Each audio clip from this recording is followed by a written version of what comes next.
Antes de você assistir esse vídeo, eu quero te dar um comunicado. Sou o pastor Daniel Batista, da Igreja Cenáculo da Fé para as Nações, e queria fazer um convite especial para você que está nos assistindo. Passa pelo nosso site, horadaverdade.com, site oficial da nossa igreja, onde nós vamos ter um encontro marcado ali todas as quintas-feiras, às 8 da noite, e aos domingos, 7 da noite, nos nossos cultos ao vivo. Nosso ministério com compromisso de transmitir todo o conteúdo desse culto para a edificação do teu coração. Horadaverdade.com, vou ficar muito feliz de te conhecer, de poder estar junto com você, com certeza, num só corpo, numa só fé, num só amor ao nosso Senhor e Salvador Jesus Cristo. Um beijo, um abraço, te vejo lá.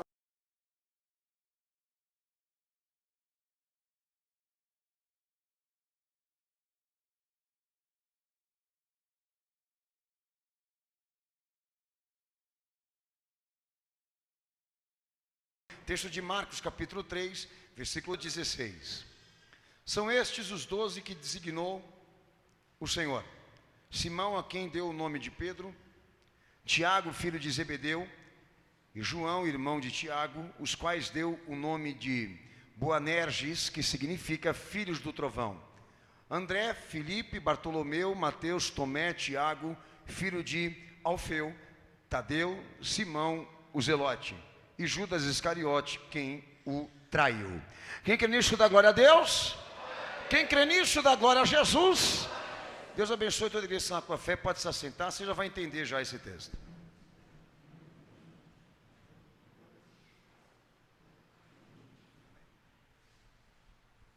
Quantos já leram esse texto? Levante a sua mão. E quantos pararam para investigar, ou pelo menos saber o que queria dizer esse título, né? Filhos do Trovão. Quem já ficou curioso e foi em busca de saber o significado disso, levante a mão, seja honesto. Se você não fez, amém. Então eu vou saber meu propósito com você hoje aqui. Como está mais do que claro, nenhum irmão levantou a mão aqui, né? É normal isso, tem muita coisa na palavra de Deus que realmente pode passar batido por nós, né? E pode ser até irrelevante esse título, perto das coisas fundamentais que nós temos ensinado vocês aqui, mas quer dizer alguma coisa muito importante aqui nessa noite, para todos nós aqui. Bem, filhos do trovão, filhos da confusão. Não há uma tradução sugestionada, literal. A mais convincente são filhos do trovão. Não sei se todos aqui também mesma tradução. Levanta a mão para me confirmar, pelo amor de Deus, como é que eu vou saber? Amém, a maioria aqui. Então, filhos do trovão é uma tradução dessa expressão Boanerges, né? Que segundo a sugestão aí também diz que é uma palavra transliterada do hebraico para o grego. E o pastor, eu fui orientado pelo meu Senhor a pregar isso aqui, sinceramente, nunca preguei sobre isso. Então vai ser o primeiro dia que eu vou tratar sobre isso daqui. Então é mais do que fato que esse título foi dado por parte do nosso Senhor aos 2 discípulos que ele chamou. E depois da chamada subsequente do nosso Senhor Jesus a Tiago e João, que deixaram seu pai e a sua mãe e o seu trabalho de pescaria para seguir a Jesus. Isso fala lá em Marcos capítulo 1, verso 19, verso 20, que é uma coisa importantíssima, porque foram atitudes por parte de todos os discípulos se prontificarem a seguir ao Senhor Jesus como carreira mesmo, né? Não profissional, mas de vida. E não foi diferente para Tiago e para João. E ambos, Tiago e João, foram apelidados de filhos, né, do trovão. Bem, é de opinião de maioria. Eu estou falando para você que, pastor, eu fui procurar saber de um, procurar saber de outro, né? Que esse título dado pelo nosso Senhor veio de acordo com o caráter e o temperamento caloroso desses 2 irmãos. Teve alguns estudiosos que chegam a sugestionar que o Senhor Jesus os titulou assim devido a uma crítica dele com o perfil do caráter de cada um desses 2 discípulos. E posteriormente João principalmente, ele veio deixar de ser o tal filho do trovão para ser o filho do amor, né? Bom, e eu vou dar minha opinião hoje aqui para você, e baseado nisso, nós vamos saber o que Jesus quer das nossas vidas aqui nessa noite. Mas também lá em Atos 12, verso 2, a palavra do Senhor diz lá que o temperamento pode ter sido uma das causas também da morte de Tiago, bem como também um dos motivos, é uma ressonância, tá, de João, um dos motivos ele ter sido preso também na ilha de Pátimos. Isso é bíblico. Eu não entrei ainda na questão do temperamento desses homens, do que eles eram como caráter, gênio, pessoa. Mas está provado pela palavra de Deus que estes dois discípulos, eles tiveram um desfecho na sua caminhada de fé com Cristo, de perseguições, de dificuldades por serem crentes, porque tinham um posicionamento enérgico, centralizador, naquilo que eles acreditavam, naquilo que eles, na verdade, confiavam em Jesus. E eu quero, em nome do Senhor Jesus aqui, fazer uma observação rápida sobre isso. Bem, a palavra temperança, ela é uma das 9 virtudes do texto de Gálatas, capítulo 5. E temperança na virtude espiritual quer dizer que se trata de um dom de Deus para o crente ser equilibrado e ter o domínio próprio de tudo o que ele vive ou tudo o que ele decide. Mas temperança não poderia ser aplicado como virtude ou necessidade de mudança quando entra a tradução coragem. Eu não vou dizer para a coragem, seja moderada, tenha moderação, porque o que a coragem quer fazer em relação a Cristo? Defender a fé. Então eu não vou dizer para ela, seja equilibrada, ponderada, cautelosa, simples. Porque quando meu Senhor veio morrer por mim na cruz do Calvário, Ele não agiu assim, a nível de entrega e serviço pela minha necessidade, pela minha carência. Ele veio com toda a energia, com toda a disposição, com tudo que Ele tinha, Ele se entregou por nós. Então, de certa forma, a virtude da temperança, ela existe sim na caminhada da fé, a proposta de nós sermos equilibrados, ponderados, tomarmos cuidado exatamente para ultrapassarmos esse limite da liberdade inclusive, mas quando o momento é coragem, determinação, por algo específico que Deus nos pede, eu não vou dizer para a coragem, vai devagar. Entende? Então, quando a gente começa a discutir sobre temperamento, é uma coisa importantíssima se ensinar sobre isso. Nós podemos falar, até tem 4 níveis de temperamento que a psicologia ela divide, que é o calmo, o ativo, o sensível e o explosivo, né? Eu não vou entrar nesse mérito de qual desses 4 aqui você é. Mas se você for lá no Aurélio e pegar a palavra temperamento, você vai ver que ali parte dessa palavra se explica tipo psíquico, tipo sanguíneo, explosivo, calmo, etc, etc, como também constituição moral. Então esse título que o Senhor deu a esses 2 irmãos trazia um pouco dos traços pessoais de cada um deles, mas não com o objetivo de criticá-los. Na minha opinião, de algo que o Senhor via que esses homens estavam usando de maneira desequilibrada, desproporcional, até desorganizada, por não serem formados ainda por Cristo, mas que o Senhor via que esses homens iam usar para Ele. Porque quando a coragem ela entra como sugestão de fé ou de qualidade de vida na caminhada do cristão, ela não quer nada de temperamento. Aliás, de temperança.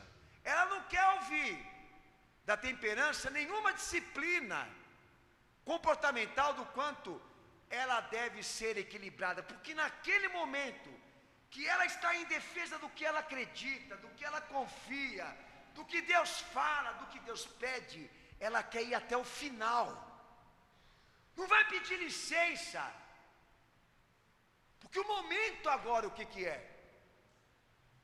É usar toda a energia que nós temos, que Deus nos deu, para atingirmos os propósitos que Ele tem anunciado sobre as nossas vidas, por intermédio do Filho que deu. Então, independentemente do temperamento que você tenha, do traço pessoal que você tenha, que aí cabe disciplina, e eu não posso dizer o que é lícito ou ilícito, Deus vai dizer, administrar a tua vida por intermédio da pregação. Independentemente se você tenha um temperamento específico, uma forma, um gênio, uma forma de se comportar, todos nós fomos chamados na fé para atingirmos essa explosão, esse ímpeto pelas coisas de Deus, pelas coisas de Cristo, que não cabe à igreja adotar a moderação, porque o cenário é de guerra, é de luta, é de desacato, é de desafios, de implicâncias, de coações, constrangimentos, intimidações, aliás, por parte daqueles que divergem com a fé, que são contra Cristo. Então, pelo amor de Deus, deixa o equilíbrio, a temperança, quando você for tratar dos teus assuntos pessoais. Mas quando se relacionar às coisas de Cristo e às coisas de fé, aí eu digo para você, use tudo que o Senhor te deu e tudo que Ele construiu dentro de você, em defesa daquilo que Ele mandou esta igreja amar. Toma cuidado, cenáculo, para não distorcer exatamente o ensinamento da palavra de Deus, porque tem gente que aí, querendo dizer que Deus age em cima de temperamentos, e a Bíblia é a favor de que, dentro de tantas e tantas virtudes cabíveis para o Espírito Santo colocar na vida do crente, a coragem tem que entrar dentro de você, sendo você calmo, ativo, sensível ou explosivo, não importa qual desses quatro você se encaixar aqui, a hora que tiver que guerrear, você vai ter que guerrear, a hora que tiver que enfrentar o diabo, você vai ter que enfrentar, a hora que tiver que defender as coisas de Deus, você vai ter que defender.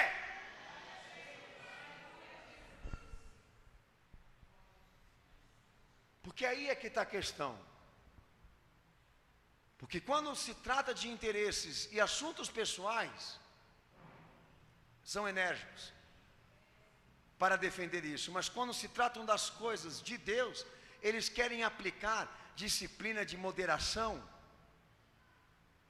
querem ficar exatamente pregando equilíbrio, e é exatamente isso que eu começo aqui a determinar sobre os amados irmãos. Temperamento não é só gênio, temperamento é constituição moral. Então, pelo amor de Deus, filho, vamos reagir. Vamos pegar essa força e essa energia que nós usamos para pecar, para se sujar, para fazer o que não presta, e vamos usar para Cristo, porque essa partícula de determinação pessoal, isso é uma defesa do Evangelho. Todo mundo tem um pouco disso, e a Bíblia é a favor de que isso seja usado. Fé pessoal. Esse culto não está acontecendo porque somente Deus age aqui, Deus opera aqui. Grande parte também dos acontecimentos que envolvem a igreja, envolvem ações humanas, envolvem investimentos físicos, materiais, emocionais de cada cristão.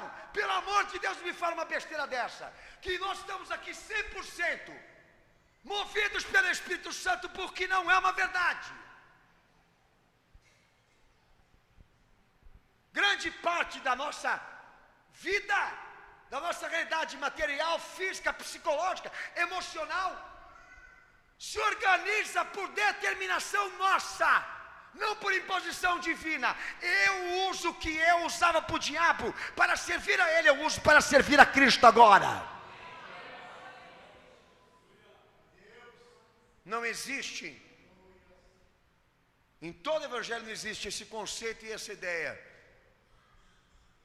de que a igreja, ela põe em prática os princípios do evangelho, porque Deus se apoderou dessa igreja, como dando exatamente a versão de que ele incorporou, de que ele tomou, de que agora é dele, agora ele vai usar como ele quer. Nós temos fragilidades, nós temos dificuldades, nós temos opiniões, nós temos incertezas, nós somos cheios de complexidades. E mesmo como crente também, pelo amor de Deus, não me diga uma coisa dessa, é pura hipocrisia. Eu, para pregar essa palavra hoje aqui, eu estou subindo com parte do que Deus criou e parte do que eu estou disponibilizando aqui para serviço dele. Isso é lindo na obra. Me perguntaram uma coisa, aproveitar porque eu estou falando isso daqui. Me perguntaram uma coisa outro dia: pastor, como é que vai ser lá no céu? Vai desativar? E ninguém mais vai lembrar de nada, ninguém vai pensar mais no passado, ninguém vai saber mais quem é, ou reconhecer as pessoas que estão lá. Como será a vida no céu? Como será ela? Eu disse assim: olha, se você pegar e fizer os levantamentos de como vivem os anjos lá, você vai entender como é que você vai viver se você entrar no reino de Deus. Todos são feitos de livre-arbítrio, de pensamento próprio, de inteligência própria. Todos são feitos de ações voluntárias. Tanto que é verdade que grande parte deles pecaram, caíram junto com o diabo. Então, se você quer saber como é que vai ser a vida no céu, prazerosa, porque Deus vai entender que todos que estão lá lutaram para estar, e não vão precisar ser incorporados, tomados, confiscados, porque Deus confia que nenhum deles vai querer voltar da onde saíram. Vão ser feitos cidadãos livres, mas vão ter recordações, pensamentos, como não? Perde a graça. A parte mais gloriosa da salvação é você saber de onde você saiu, o que Deus transformou, o que Deus fez na tua vida, é onde você está agora gozando das bênçãos eternas. A coisa mais gloriosa vai ser olhar exatamente para aquela pessoa ali e dizer: eu conheço esse irmão, estava comigo lá na igreja, ir lá e dar um abraço nele, glorificar o Senhor Jesus pela história dele também. Quero dizer o seguinte: a fé não apaga o temperamento de ninguém. A fé não desativa as nossas partes humanas. Há coisas nas partes humanas da nossa experiência pessoal que Deus se encanta com ela. Uma delas, essa energia e essa força que você tem, lindão. Esse caráter obstinado, duro, rígido, que quando for usado para servir a Cristo, Deus vai transformar, vai lapidar, vai usar. E para mim esse título dado a João e a Tiago nada mais é do que um apontamento que o Senhor estava dando do que ele ia fazer com esses dois homens, e fez, e foram.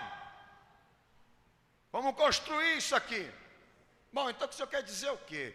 Há coisas erradas em mim que o Senhor vai trabalhar, sim. Há detalhes, defeitos, comprometimentos que o Senhor, ele entende que precisam ser disciplinados a nível de temperamento, sim, porque senão a coragem não entra, inclusive ela. Mas em Tiago e em João em específico, o Senhor entendia que aqueles homens, quando eles amassem, principalmente João, que é um dos livros que eu mais amo na Bíblia Sagrada, que quando aquele homem amasse Jesus, ele ia amar para valer. E se você está com dúvidas do que eu estou querendo sugestionar, que grande parte desse amor também tem um pouquinho de João, não só do Espírito Santo.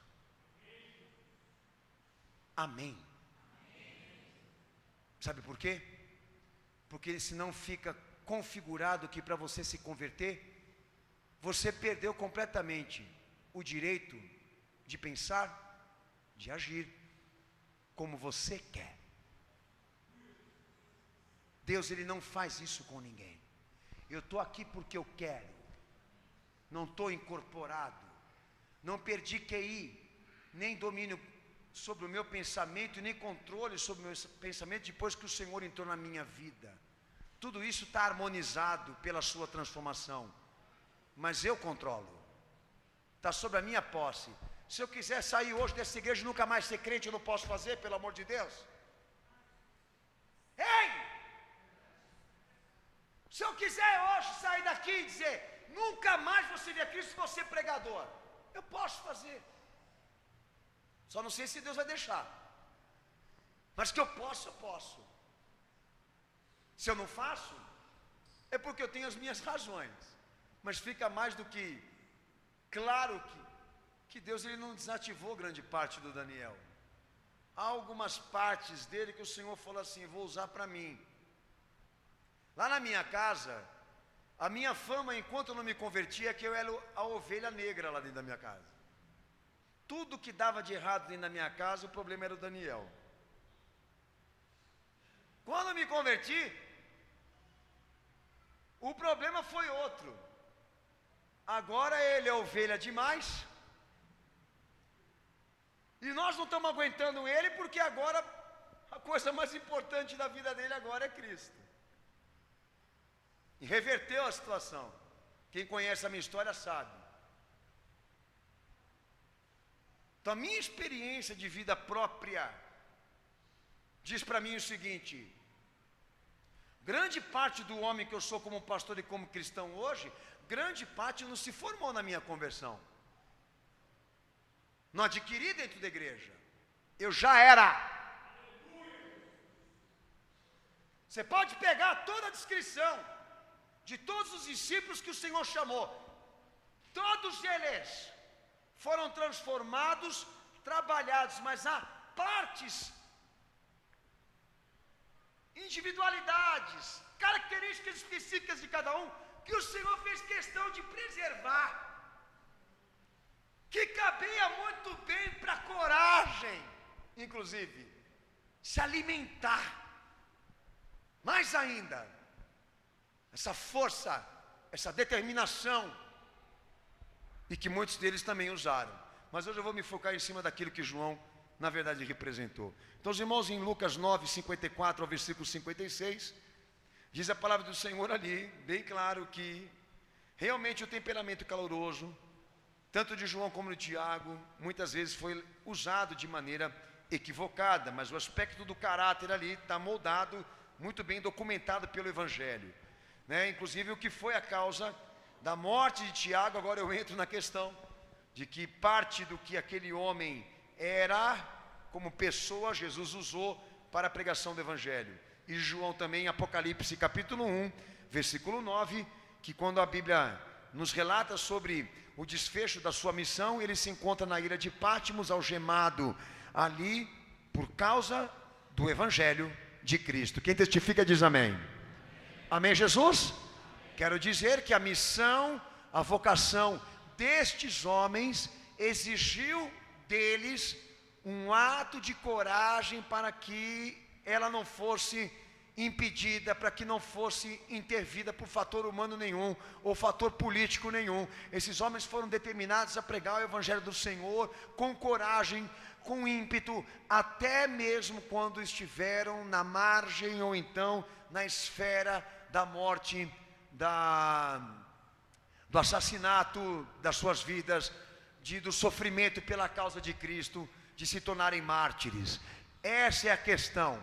Eu poderia evitar isso, você poderia evitar isso, todos nós poderíamos evitar, mas no caso deles não. Eles entendiam que agora eles deveriam ser impetuosos, explosivos, deveriam ter caráter para pregar aquilo que eles aprenderam do nosso Senhor Jesus. E a tratar de zelo pelas coisas de Deus, não há disciplina de temperança. Quando a causa é a palavra, é a fé, é o compromisso, é a obediência com Cristo, não cabe moderação. Moderação no que diz respeito à vocação é covardia. Irmão, lá no texto de Marcos 9:38, nós temos lá outros textos que sugestionam que tanto um como o outro tinham problemas relacionados à natureza soberana de Cristo, com traços egoístas, intolerantes, vingativos, ambiciosos, inclusive João. Marcos 9:38, Lucas 9:54, Marcos 10:35 ao 37, mostra que estes homens tinham ali gênios, traços dentro do seu gênio, do seu comportamento, do seu caráter, que o Senhor não ia usar, pelo contrário, ia modificar. Mas em compensação, em João 13:23, a palavra do Senhor fala que se transformou, inclusive João, num discípulo amável.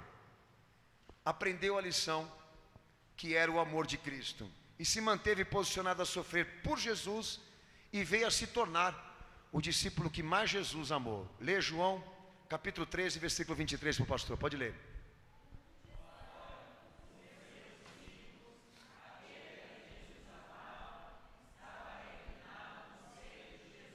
Quem já leu esse texto, levante a sua mão. Nós não vamos errar se nós dissermos que João era mais amigo e mais amado de Jesus. O Evangelho deixa claro, e eu não posso ir contra. Ele fazia preferência, pastor. Não é uma preferência, mas era uma intimidade que ele tinha com João, que eu não posso dizer aos amados até que ponto isso foi cultivado entre eles, mas que tinha um parentesco, uma familiarização, isso é fato. Principalmente uma percepção do Senhor em relação a ele, que no que diz respeito ao amor, João não tinha limites com Cristo.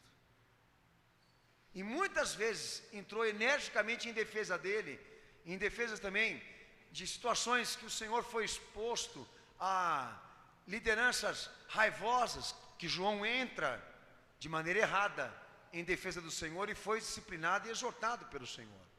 Mas ali dentro daquele homem, aí é onde o pastor eu quero fazer experiência aqui com vocês.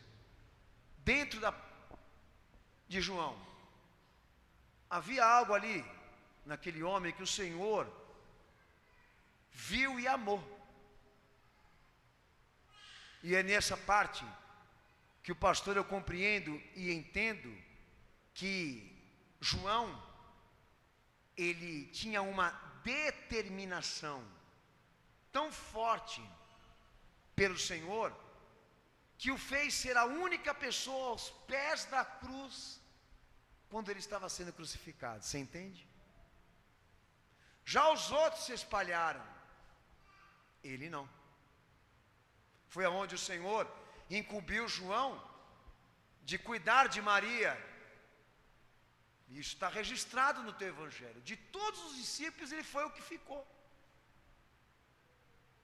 E o Senhor já via isso nele antes de acontecer, do desfecho, da crucificação. O Senhor já via que aquele homem tinha algo especial dentro dele, pelo Senhor, que ele ia usar. E hoje eu transformo isso para você aqui, na questão exatamente do caráter. Daquilo que nós realmente temos aqui dentro de nós, que parte disso Deus entende que não vai ser usado para nada, pois é lixo, mas há uma coisa ali dentro, que ele entende que se for trazido a ele, vai ser uma grande ferramenta, uma grande arma para o Evangelho, que é a determinação. Que a determinação para a coragem é o melhor irmão na fé que ele poderia ter para desenvolver os propósitos de Deus na terra. A coragem diz para a determinação: vem, aqui você é bem-vindo, porque nós entendemos que esta virtude, esse poder, esse posicionamento enérgico pelas coisas de Deus, não acontece na vida de ninguém que não está disposto a sofrer por Cristo e se entregar por inteiro a Ele. Então aquele que é mais ponderado, aquele que é mais equilibrado, aquele que é mais retraído, pensativo, calculista, quando chegar a certos momentos que Deus exigir dele um posicionamento, ele vai ter dificuldade. Moisés era um que tinha problemas de falar. Ele era gago. Daí ele chegou para o Senhor e falou: Senhor, eu vou chegar lá e vou fazer o Senhor passar vergonha, porque eu não vou conseguir comunicar a tua palavra. Então Deus falou: então pera lá, vamos resolver esse negócio então, para você não sair fora do propósito. Chama lá. Ah, não, ele vai falar para você. Mas fica do lado dele, faz pose. Quem lê a Bíblia aqui sabe. Tudo que Moisés tinha de Deus para fazer, ele pedia para Arão para fazer no lugar dele. É isso ou não é? Amém ou não? Mas o que o Senhor queria daquele homem? Que ele consertasse isso. Já que ele não tinha condições, então alguém ajudar para que ele não deixasse de ser o que Deus queria que ele fosse. Então eu tenho problema realmente, pastor, de enfrentar, de encarar, de brigar por coisas que eu acredito. Então você vai ter sérios problemas na fé. Porque esse negócio de, eu sou assim mesmo, toma cuidado com isso. Porque em certas partes da tua vida com Cristo, Deus vai falar: você é assim mesmo, mas eu não quero que você seja assim mesmo. Você vai ter que mudar isso. Então, se o teu caso é covardia, se o teu caso é que você é equilibrado demais, ponderado demais, enquanto Deus quer que você entre na peleja e guerreie, você vai ter que mudar. Você vai ter que ser um filho do trovão. Você vai ter que pegar do Senhor Jesus Cristo o Espírito Santo que Ele te prometeu, para fazer acender essa chama dentro de você, para que aquilo que Deus quer que aconteça na tua vida, aconteça. Você vai ter que sair do comodismo, inclusive desse pensamento, de que nós temos que agir em defesa da fé, em respeito aos que estão diante de nós. Segundo a palavra de Deus, não, meu filho. Quando a defesa é a fé, é pela fé que a gente peleja aqui. Amém ou não? Amém. Então abre o texto aí, meu irmão. Amém. Então, se você realmente não tem nenhuma atribuição calorosa no teu temperamento, se você tem dificuldades realmente de ser enérgico, posicionado, determinado por Cristo, então você precisa mudar esse comportamento, ou essa natureza de comportamento, porque Deus precisa te levantar para desenvolver um ministério de defesas, de diligência, prontificado até sofrer por isso, até a padecer por isso. Deus precisa de uma igreja que realmente esteja aberta a Cristo, para ser solicitada, quando for preciso, para afrontar e bater de frente com um sistema que quer tirar de nós esse presente chamado Jesus. E se nós não fizermos a altura daquilo que está sendo feito lá fora contra a fé, com certeza vamos ser vencidos, porque Deus não vai descer aqui no nosso lugar para cumprir o nosso papel. Ele precisa da igreja dele na terra para testemunhar e representá-lo perante as nações, e ele espera que essa representação seja feita por quem? Por gente destemida, prontificada, por pessoas que estejam certas, convictas, crentes, certas de que é isso, ao ponto de se transformarem em pessoas fortes, explosivas, quando o assunto é a pregação, é o testemunho, é o evangelho, é a fé.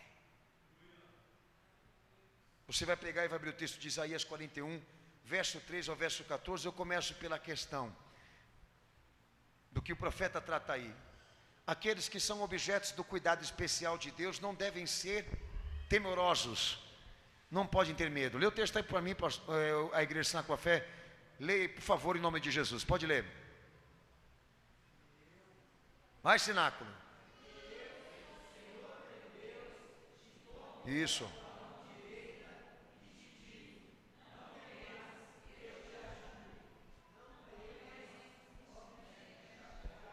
Isso. Amém. Amém. Amém. O que Deus está fazendo aí? Encorajando,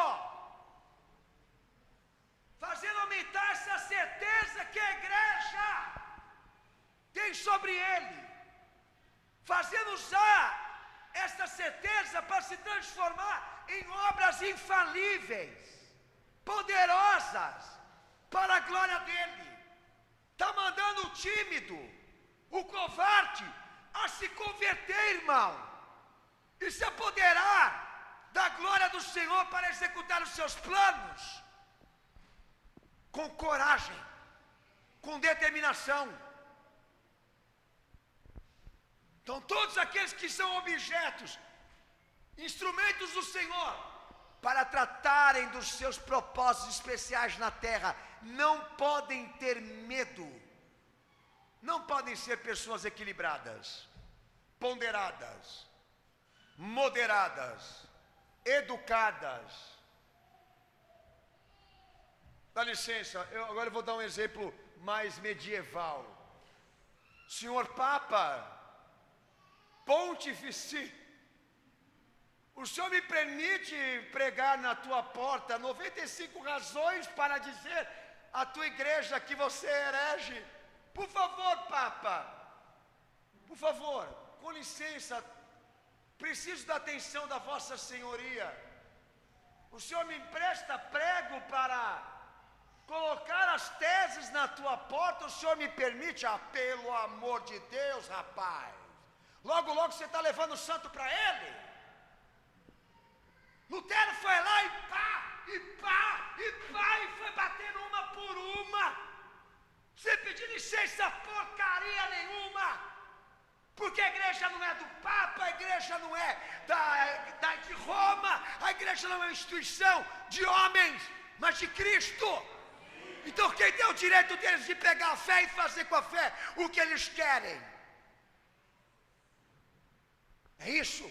Agora eu te pergunto, se Lutero tivesse aberto para ficar ouvindo conselhinho de educação, comportamento educacional, respeito mútuo, equilíbrio, né?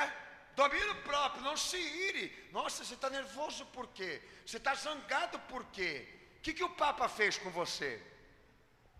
O que Roma fez de tão sério assim para você estar alterado? Agora pega esse ridículo, arranca a carteira do bolso dele, arranca uma nota de 100 para você ver se ele não sai correndo atrás de você, vai pegar você pelos cabelos.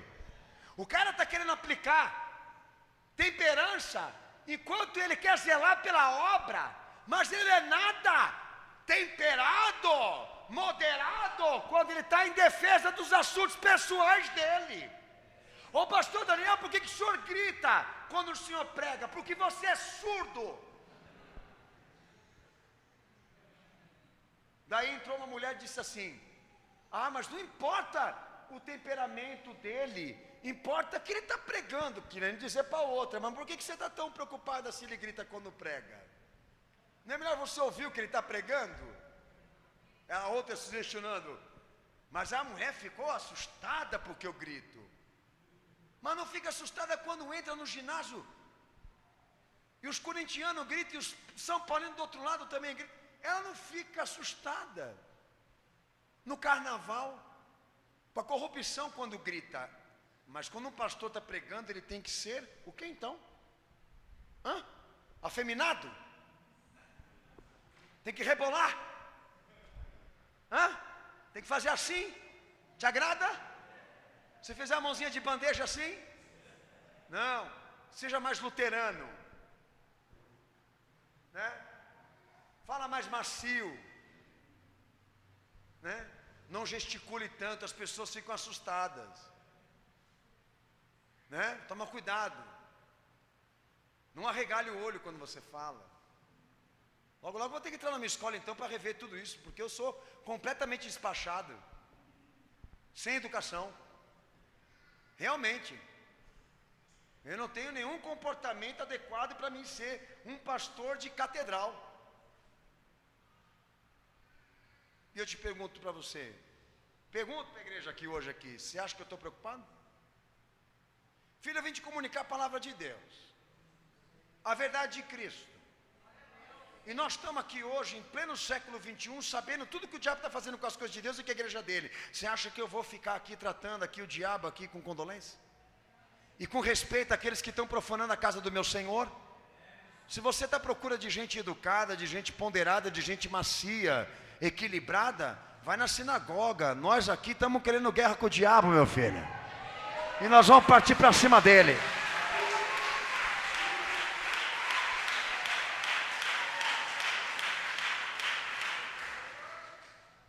Pode ter certeza de uma coisa, os crentes não vão ter problema com a gente não, filho. Porque a hora que eles ouvindo a palavra, eles vão falar, opa, Deus falando aí, ó, é assim mesmo, né? É Deus falando aí, mas eu não tenho nada contra o cara macio. Mas eu acho estranho. Tanto vagabundo dentro da igreja, ele lá. Irmãos, sabe, irmãos, vamos transformar os filhos do trovão em filhos do amor? Porque nós temos que ser amor, porque nós temos que ter carinho, nós temos que ter respeito. Ninguém é melhor do que ninguém, ninguém pode ser maior do que ninguém. Nós temos que se amar. Para que tanto orgulho? Só Ele é santo, só Ele é certo, só a igreja dele é salva. Começa assim, só a igreja dele salva. E não está no mérito de quem salva, quem não salva, filho. Está no mérito do que está escrito, ordinário.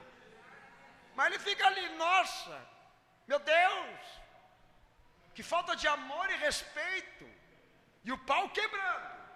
Nego catando a mulher do outro, comprando e não pagando, adulterando, ninguém dando bola para corrupção que está ali embaixo. Mas pedindo para o Espírito Santo ser mais moderado e não trazer tudo para fora de uma vez. Vai parcelando, vai devagar, trata com mais respeito. E só falta falar para Jesus, dar conselho de psicologia comportamental para ele também. Por favor, não seja tão claro, tão específico, seja estratégico. Não chame de adúltero, né? Chame de outro nome. Não chame de homossexual. Não fale Sodoma e Gomorra, é um nome muito pesado. Fale homoafetividade. Seja mais educado. Sodoma e Gomorra, desacata demais, é um nome pesado. Adúltero, então, nem se fale, né? Nem se fale. Tem algum outro nome que sugestione adúltero de maneira indireta? Eu não conheci, né? Mas é capaz até deles inventarem até. Ele está aqui na igreja hoje. É a primeira vez? Tome cuidado com as coisas que você fala, você pode assustá-lo. Daí eu fico imaginando meu Senhor vendo esse povo querendo aplicar temperança, enquanto Deus quer zelo, enquanto Deus quer defesa, pregação, palavra. Eu fico imaginando o meu irmãozinho Estevão entrando lá na sinagoga da cambada judaica aí, levando a eles a informação histórica do que eles fizeram com os profetas e com o nosso Senhor, ele dizendo para eles assim, e até que ele começou de uma forma até educada, sabe, Abraão, Isaac, Jacó, José, Moisés, a tábua dos mandamentos. Daí ele foi explodindo. Daí ele foi começando a ficar agitado. E chegou lá no final da pregação dele e disse: homens de dura cerviz, de coração duro, vocês mataram os profetas, o pai de vocês também, crucificaram o justo do Senhor. E plá! Explodiu bem em cima daqueles caras, e até lá eles estavam gostando até do nosso irmãozinho, né? De Estevão. Nossa, como ele que sabe de história, né? como que ele sabe sobre a história do povo judeu, que bom judeu que ele é. Nossa, quanta educação nesse queridinho, olha como que ele está comportando-se aqui na sinagoga. Lá no finalzinho ele mostra por que ele estava lá, para cobrar daqueles homens o sangue da mão deles, e deixar bem claro quem eles eram. Qual foi o desfecho do seu temperamento em relação ao que ele defendia? O apedrejamento. E é isso que me chama a atenção aqui, sabe? Que nós estamos aqui, né, trabalhando com Cristo, exatamente que quem está aos cuidados de Deus e dos assuntos do reino, que está aplicado em servir a Cristo, ele não vai ser moderado nessa questão. Ele vai se aplicar por inteiro nela. E quando chegar a hora de brigar e de defender, ele não vai se controlar. Ele vai usar toda a energia que ele tem para isso. Então, por favor, você que está aqui nessa noite, que quer criar dentro da palavra coragem um princípio de equilíbrio para isso, um princípio de moderação para isso, você peca contra a fé. E além de tudo é um hipócrita, porque quando você quis defender a tua causa, você não fez isso não, mas está querendo fazer com as coisas de Deus. Tem uma filha lésbica dentro de casa, um filho homossexual dentro de casa, e o princípio da modernidade, a ideia da modernidade é: respeite, concorde, feche a boca e não fale nada. Porque você vai estar provando o amor de Deus por essas pessoas. Eu não sei qual é a tua Bíblia,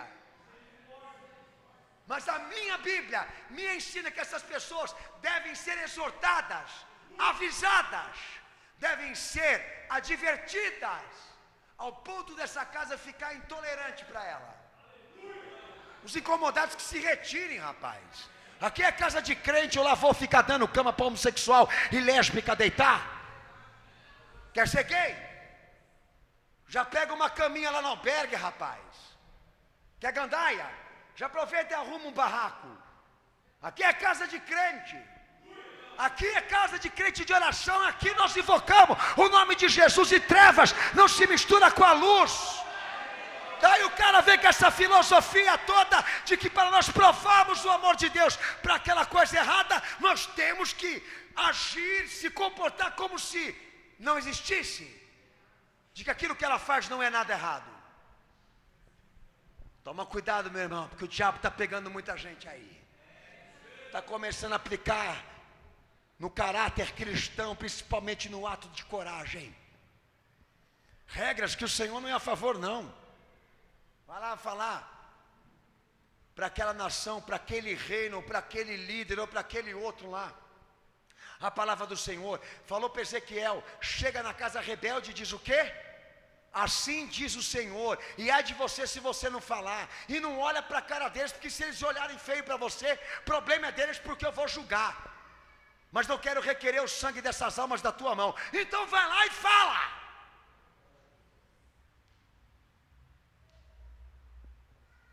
Então João, ele veio a se tornar um discípulo amado de Jesus, não porque ele era de um parentesco, de uma genealogia próxima, aonde o Filho de Deus se encarnou, porque ele era próximo, espiritualmente, amável, dedicado, até quando errava. Ele agia com boas intenções. É o que Jesus quer ver aqui de todos que estão sentados neste banco aqui, porque ele entende. O amor, ele age de várias formas. Quando tem que ser equilibrado, é equilibrado. Mas quando tem que defender, é coragem. Você não tem? Então pede. Você não gosta de ver um pastor pregando aqui, gritando a palavra dele? Que amanhã você faça isso. E que amanhã eu veja você também gritando a palavra dele na rua, em qualquer lugar que você esteja. E enfrentando as barreiras, os obstáculos que se opõem à fé. Tentando derrubar com a pregação do teu Senhor. Que amanhã você realmente possa explodir diante daqueles que estão querendo te intimidar. E agir como um crente. Ao invés de querer ser um cristão no sapatinho alto. que você vai cantar? Ops! O que você vai cantar hoje? Depois eu pago a bateria, tá? O que você vai cantar hoje? Eu vou cantar, existe um rio, Senhor. Eu vou cantar, Pai de amor. Né? É assim. Ai, que lindinho. Ai, que bonitinho. Ai, fofura. Atos 23, 11. Que lindinho. Eu lembro uma vez que o meu filho, hoje ele está só a graça. Mas uma vez o pastor, eu cheguei em casa, a Alessandra falou assim, o Pedro explodiu. Eu falei, explodiu? Explodiu. O menino era, quantos anos tinha o Pedro? Acho que uns 6 anos, 5 anos, que tinha aquele sapatinho brilhoso lá. Ele tinha um sapatinho que a gente comprou para ele, que brilhava. E ele ficava louco com o sapatinho, que quando ele batia no chão fazia barulho, né? Que ele queria ser sapato de fogo. Sapato de pastor. Daí ele tinha lá um pastoral que o meu pai deu para ele, e ele ficava em casa pregando para as paredes, para tudo quanto é lugar lá. Essa era a diversão do Pedro. E um belo dia tinha um cara na minha porta da minha casa lá, com um rock alto lá e fumando aquilo que você já sabe, a erva básica, entendeu? É básica, porque hoje é fundamental, né? Na sociedade corrupta. E o cara lá, e um rock pesando, aquela coisa batendo, o Pedro ficou de saco cheio, abriu a porta, foi lá e meteu o dedo na cara do vizinho e começou a falar, seu endemoniado. Veja bem, eu não faria isso. Mas ele fez. Seu endemoniado, desliga essa música do diabo.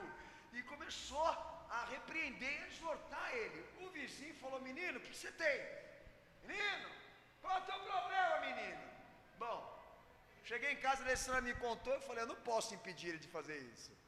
O que uma criança de 5 e 6 anos de idade vai ficar motivada em fazer o que fez isso, se não for realmente a manifestação do Senhor na vida dela? Amém, eu vou crer que Deus agiu. Ele esteve aqui na igreja. Depois de 4, 5, 6 anos, esse jovem esteve aqui dentro. E foi lá e abraçou o Pedro e agradeceu a ele por um dia ele ter saído lá, no meio do nada, com a Bíblia debaixo do braço, um toco de gente olhando para a cara dele, e feito uma manifestação contrária ao que ele estava também fazendo publicamente. E a coisa foi tão perfeita que ele estava quebrando um direito também da vizinhança de fazer todo mundo ouvir uma música que só ele tinha que ouvir. E ele falou assim, então já que você está desrespeitando a lei da comunidade, eu vou desrespeitar também. Mas para servir o meu Senhor. E foi com o sapatinho dele brilhoso lá na garagem do pastor e pá. Que pena, né? Que quando cresce, muda, né? Que pena que quando vai ficando adulto, vai ficando essa porcaria aí.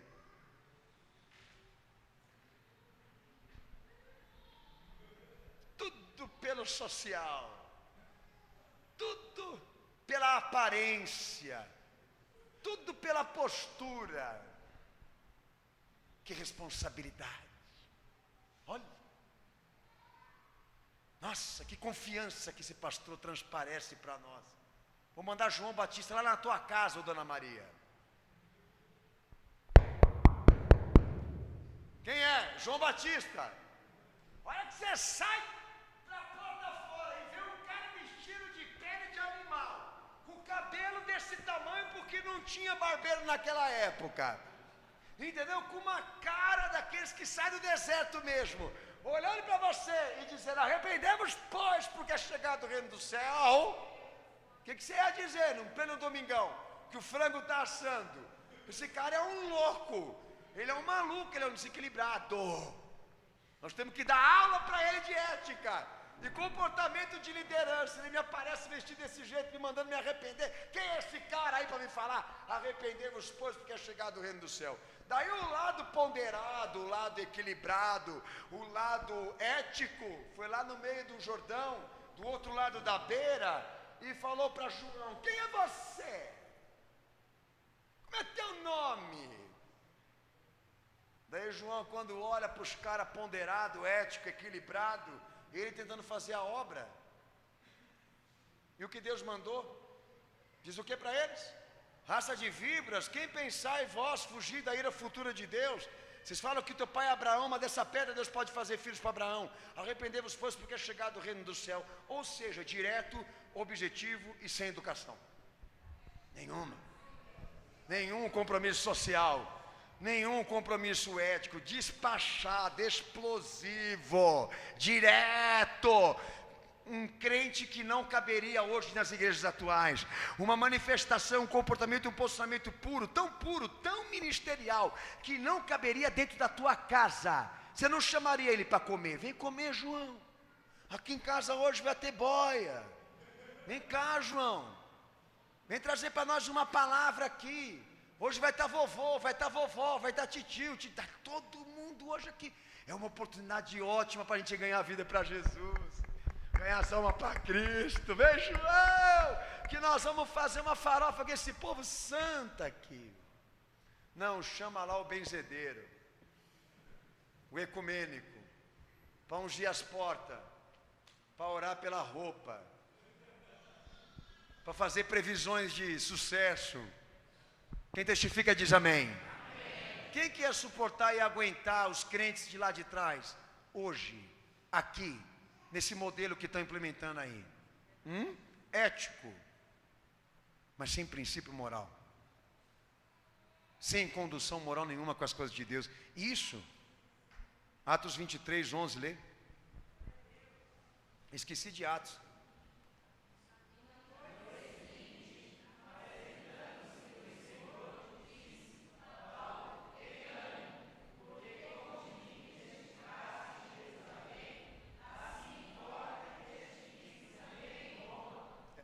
E lê 27 e 22 também, que eu vou dizer para você aí onde se encaixa isso. 27, versículo 22. Lê também. Pode ler.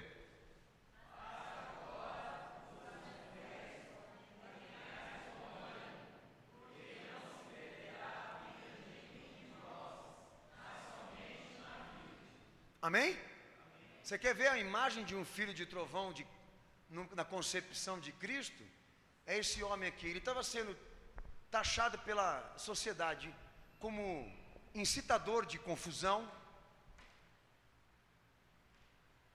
contendeiro, armador de contendas, é o que eu quero dizer, né?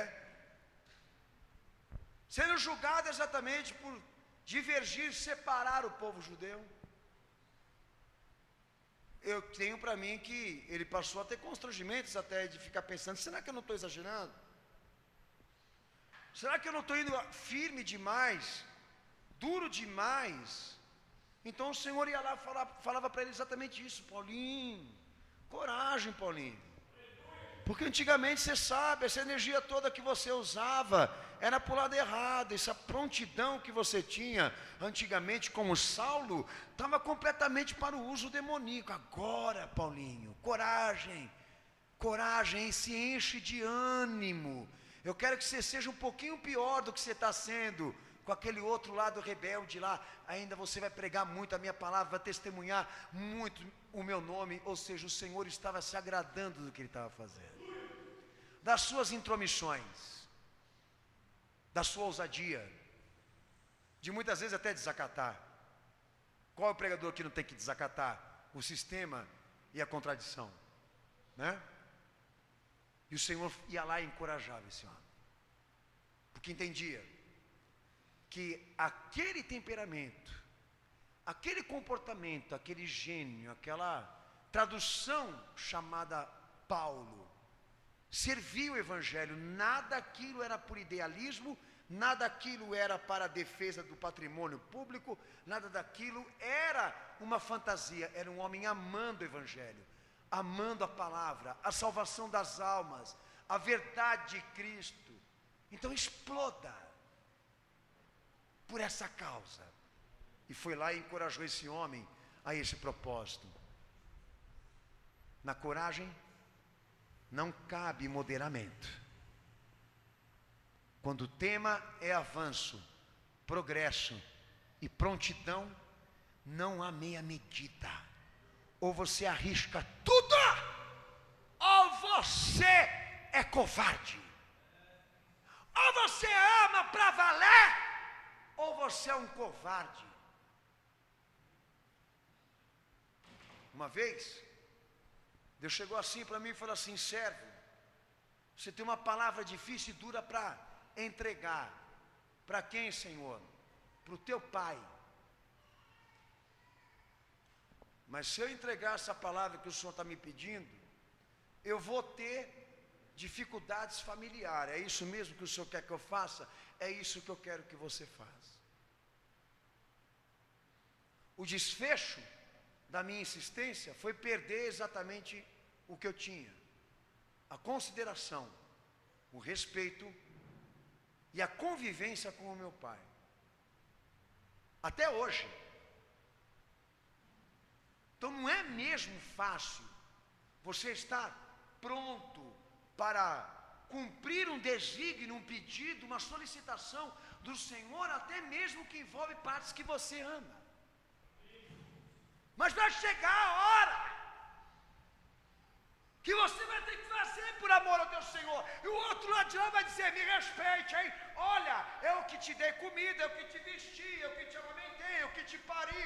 Eu falei: olha, deixa para falar isso para mim quando o assunto for pessoal.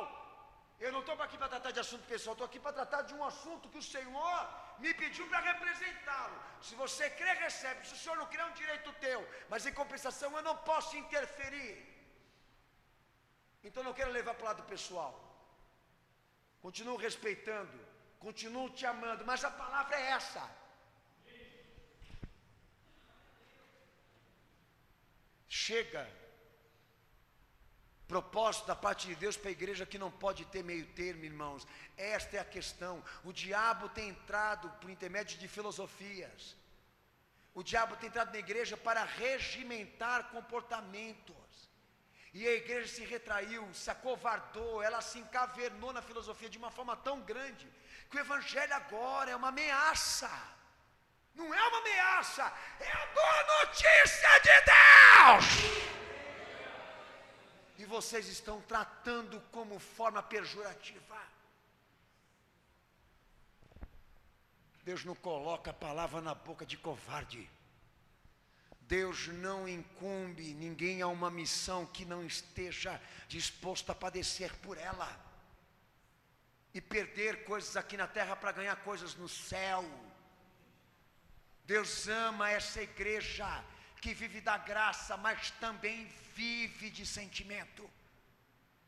Desse sentimento que eu disse a você, que você disponibilizou para o uso contraditório, errado, inverso, mas agora você está usando para Cristo, o teu eu.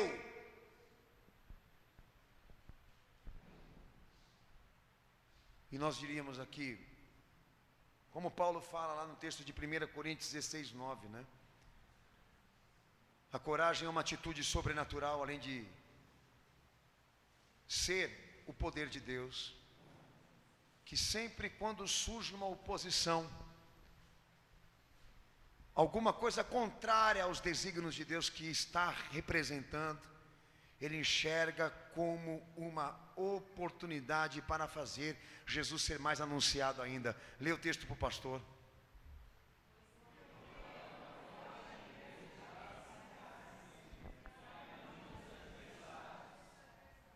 Amém? Amém? O crente, quando ele está determinado, quando ele pega os seus conjuntos próprios para uso de Cristo e da consagração, toda contrariedade, todo movimento contrário, toda oposição, ele vê uma chance de vitória, de triunfo, de conquista e de provar que ele não está servindo a Cristo pela metade. E de provar para a sociedade que ele não está incorporado, que grande parte do que ele está fazendo aqui agora, ele faz porque ele ama. Que esse Jesus que ele recebeu na vida dele não é herança de pai e de mãe, não é tradição de família, mas o encontro pessoal que ele teve, íntimo, verdadeiro com Cristo, do qual agora ele não mede consequências, ele não calcula consequências, ele faz, ele age. E quando é necessário ser explosivo, ele é explosivo. Aqui diga que é irracional, que digam que é irresponsável, para nós não. Estou fazendo certo o que Deus me pediu, estou fazendo o que o meu Senhor me pediu, estou insistindo no que Deus me colocou. Esse propósito não é meu, essa causa não é minha, essa igreja não é minha, esse evangelho não é meu. Se fosse eu pensaria em moderação, mas não é. Estão querendo arrancar de mim, estão querendo me impedir, estão querendo me intimidar. Qual deve ser a minha atitude? Ou você parte, ou eles te pegam, ou você vai para cima, em defesa disso, Cristo, ou eles vão arrancar de você. É a lei do mais forte, irmão. E nós cremos que as nossas armas não são carnais, são espirituais, porque são feitas em Deus. E é debaixo da oração, é debaixo do clamor, é debaixo do jejum, é debaixo da leitura da palavra, da obediência, que Deus vai construindo uma igreja que não tem paradigmas, não tem paradoxos, não tem trincheiras, não tem barreiras, não tem diplomacias, não tem fronteiras. Ela avança, ela caminha, se for até mesmo para ser ilegal, se for até mesmo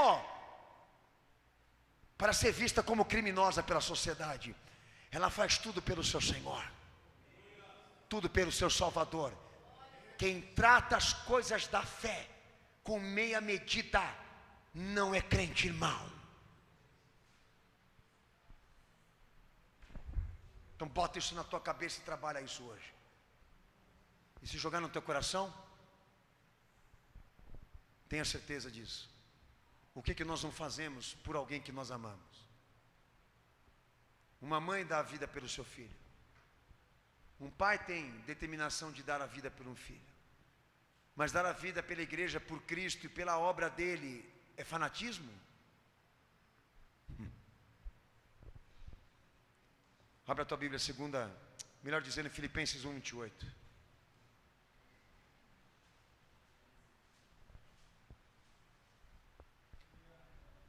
Eu já cheguei até a ouvir que havia algumas coisas que Paulo desenvolveu nas suas cartas, que pregadores entendem que era coisa dele, sabe? Eu fico ouvindo esse tipo de colocação, é óbvio, coisas que se firmam como orientações. Pastor, eu falo, meu santo Jesus, me segura aí. Como é que pode, né? A palavra do Senhor ser atribuída como uma palavra humana. Mas não posso deixar também de reconhecer que grande parte do que este homem viveu na fé tinha a determinação dele, não a elucidação, a criação de tudo que ele ensinou, mas a determinação, a disponibilidade, nossa, a força, a energia de si mesmo pela causa, com certeza. Lê o texto para o pastor, Filipenses 1:28.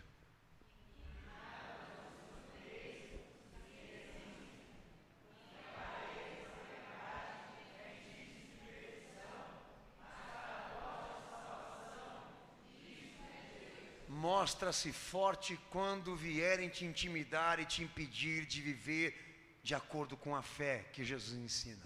Mostra-se forte. Você entende o quê?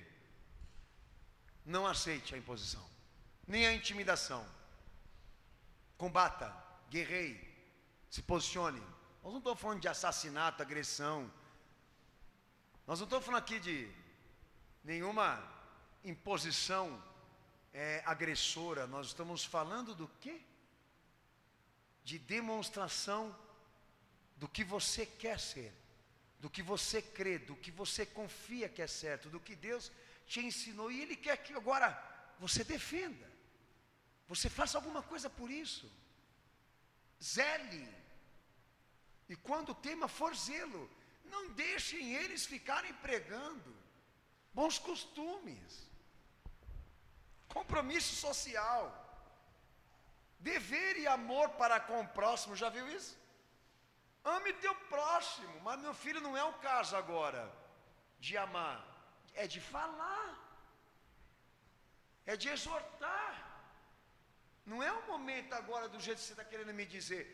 Ignore, é problema dele, você não tem nada a ver com isso. Eu não posso pecar por omissão, eu não posso agir de maneira inconsequente. É uma vida, é uma alma que Jesus também morreu por ela. Eu devo socorrer, por mais que ela não se agrade e não goste, eu devo agir. Há um trecho da palavra que Paulo estava pregando para um político, tentando ganhar ele para Cristo, mas tinha um amigo lá do procônsul lá, que ficava lá, e Paulo começando a ficar meio que fora de si, e olhando aquele cara, e Paulo tentando pregar, e ele, e Paulo tentando pregar. Chegou uma hora que Paulo falou assim: ó, fulano, você vai ficar cego aí por uns dias aí, maldito, para mim poder pregar essa palavra para esse cara, fica cego. E ele, perdeu a visão na hora.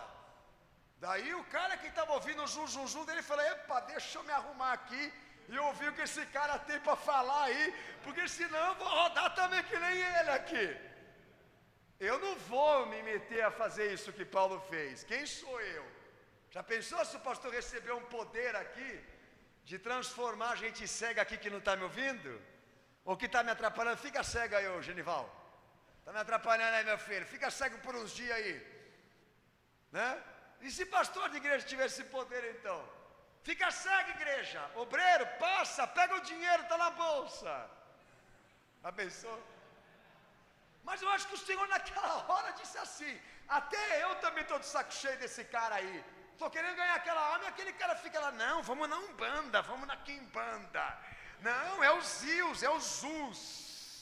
Não, vamos adorar o santo. Esse homem está mentindo. Aí Paulo falou: ah, é? Fica cego aí, ô Genival. Deixa eu pregar a palavra para esse cara. Fica uns dias cego aí, porque enquanto você ficar cego, eu vou pregar para ele. A ousadia, mas feita debaixo de uma sinceridade, de uma verdade, de um crente. Deus honrou esse homem, pode-se dizer até então, Deus honrou o pedido dele. Se a igreja não desacata o poder de Satanás, se ela não enfrenta o poder do diabo e abaixa a cabeça para as imposições que estão chegando para ela, ela vai ser vencida. Ela vai ser tomada. Meu Senhor, vai lá para uma igreja, nas cartas de Apocalipse, manda João escrever, escreve para aquela. Manda arrancar Balaão de lá e os Nicolaitas. Vai para outra, manda tirar aquela tal que é chamada por Jezabel, que é um codinome. Mas tira aquela sem vergonha, aquela safada de lá que está ensinando coisa errada para os meus filhos lá. Veja o comportamento do Senhor ali. E outra coisa, usando João e a escrita dele para comunicar a indignação dele com o mau comportamento das igrejas da época. Daí eu fico assustado com uma coisa, irmãos. Sabe, o Senhor, eu aceitei Jesus, Deus está na minha vida, o Senhor entrou em mim, isso qualquer um pode falar.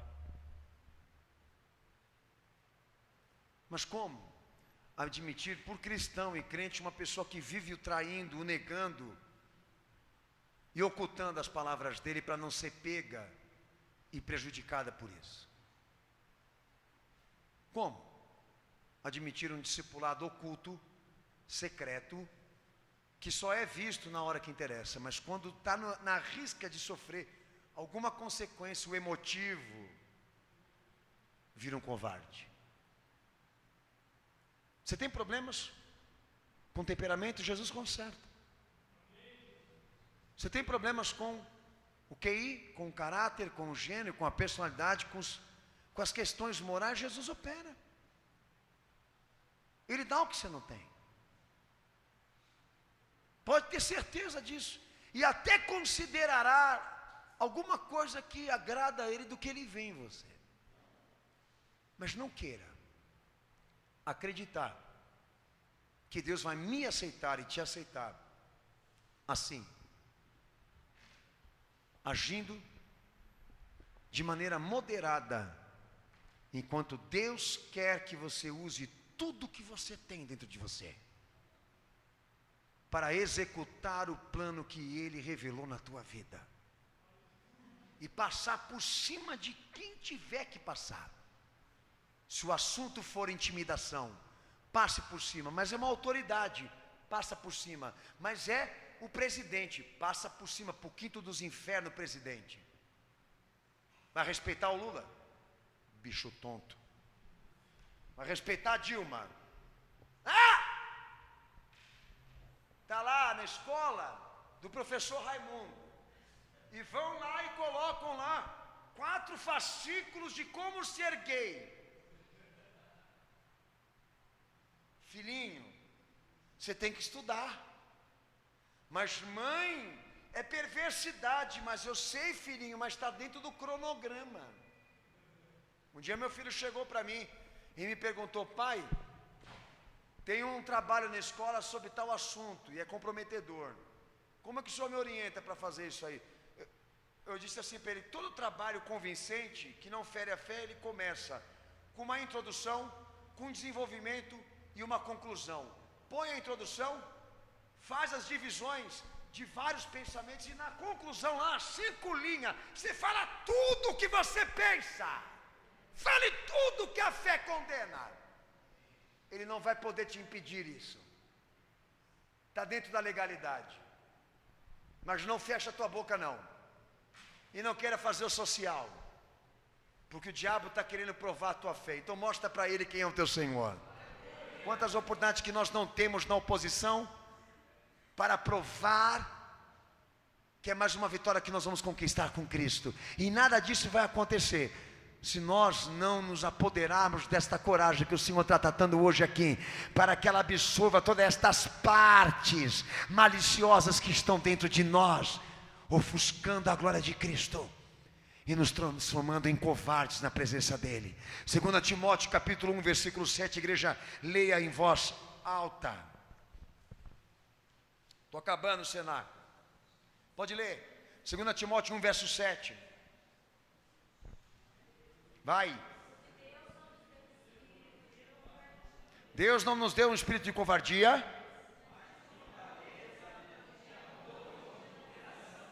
Amém. Amém?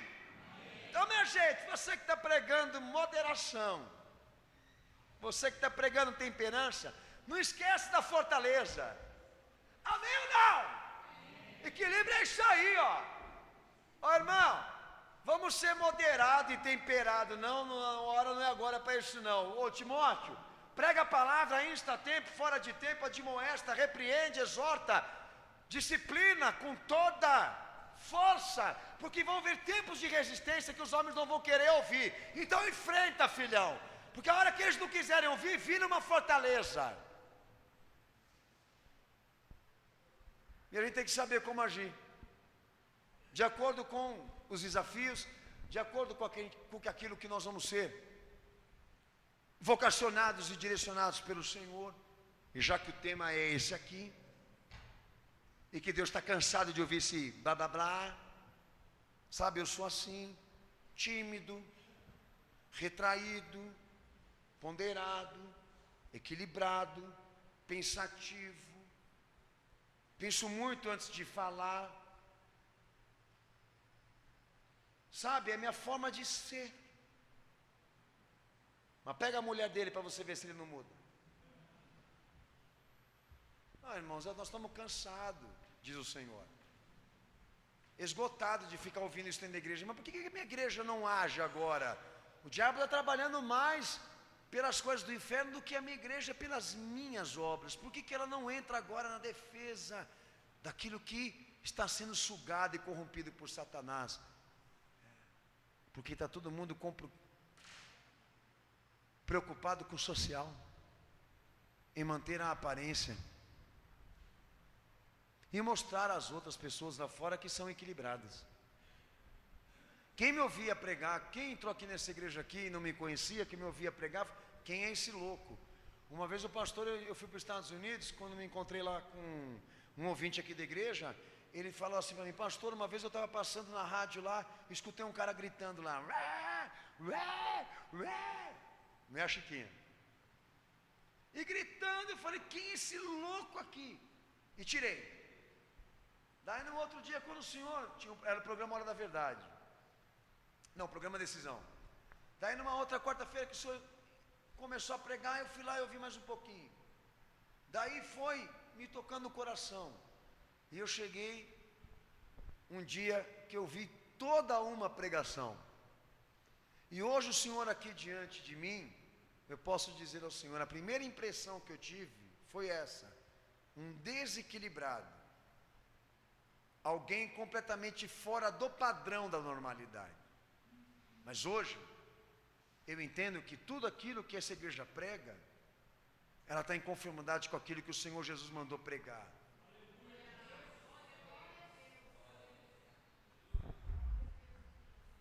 Eu não estou pedindo para você imitar. Eu estou lhe dizendo que você vai precisar demonstrar isso. Todos estão desafiados aqui nessa pregação hoje a provar para o Senhor em que ponto da tua vida que você testemunhou isso que está sendo pregado hoje aqui. Que você não amou o Senhor com medidas. Tem gente amando Jesus com medidas aqui. E achando que isso é compreensível. Porque você é assim mesmo. É esse jeito. É o meu jeito. É assim como eu me comporto. Deus vai entender? Ama. Ama o teu Senhor.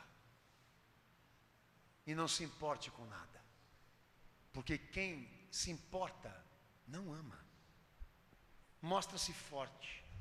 Daí meu Senhor lá em Mateus capítulo 21, do 1 ao 17, como todos os evangelhos se esparrama a informação, ele entra dentro do templo para expulsar os mercadores, entra dentro do templo para expulsar o mercado, entra dentro do templo construído por um acordo político entre judeus e Roma, e começa a gritar ao mesmo tempo que espancava e expulsava aqueles que comercializavam ali, reivindicando uma casa de oração. Pergunto para você aqui hoje, essa explosão, esse posicionamento, essa envergadura, ao ponto de fazer um chicote e começar a agredir aquelas pessoas, para arrancá-las ali de dentro daquele templo, o Senhor quebrou uma das virtudes, que é a temperança. Ele feriu a virtude da temperança, ele se desequilibrou emocionalmente, perdeu a cabeça, ficou louco, ele está com problemas psicológicos, ele está perturbado, expulse o demônio do Salvador, porque ele está agredindo pessoas aqui. Como que você explica isso agora? O zelo pela casa do Senhor me consumirá. E aqueles que te odeiam, Senhor, estão odiando a mim agora. Porque estou tentando zelar pela tua obra. E eles estão querendo dizer que isso é coisa de temperamento.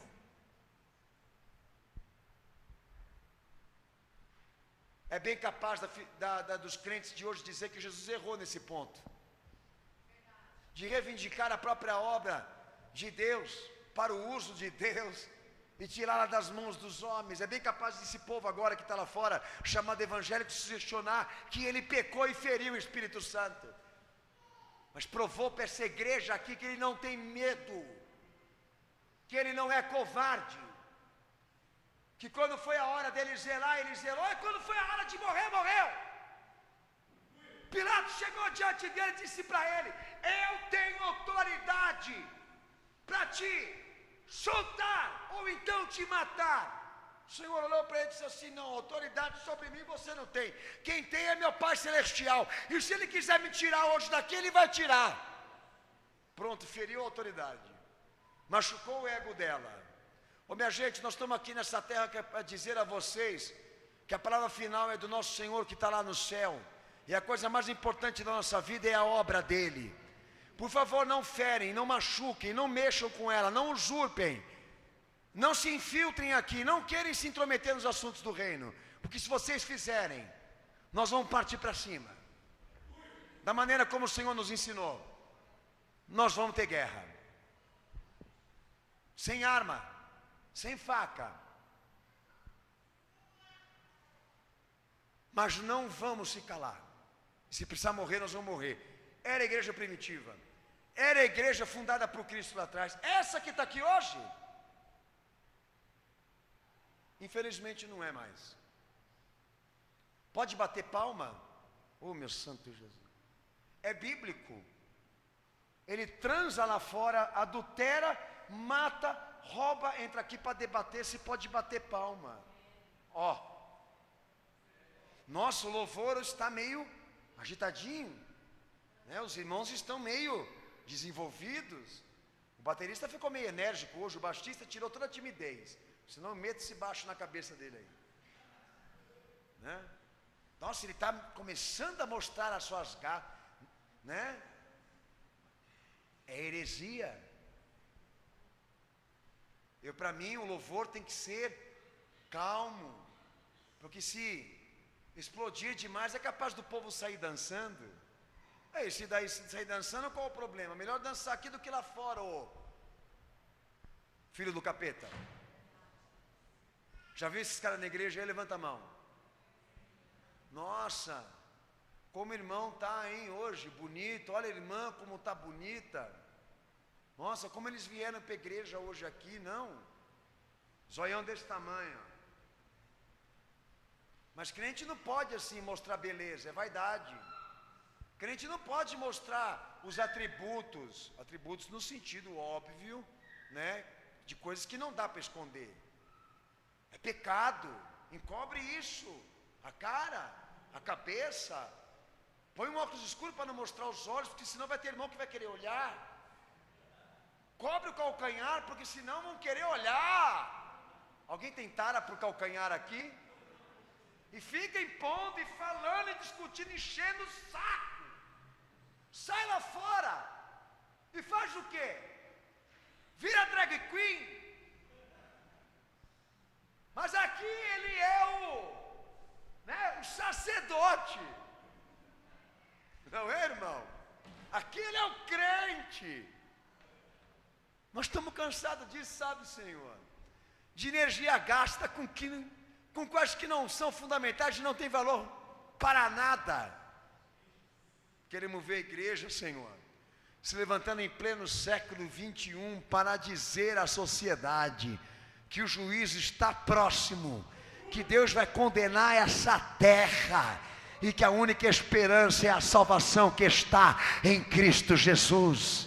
E por incrível que pareça, a igreja nunca precisou tanto na sua história de coragem para isso, de posicionamento para isso, da entrega pessoal. Porque tem uns aí que estão aplicando regra moral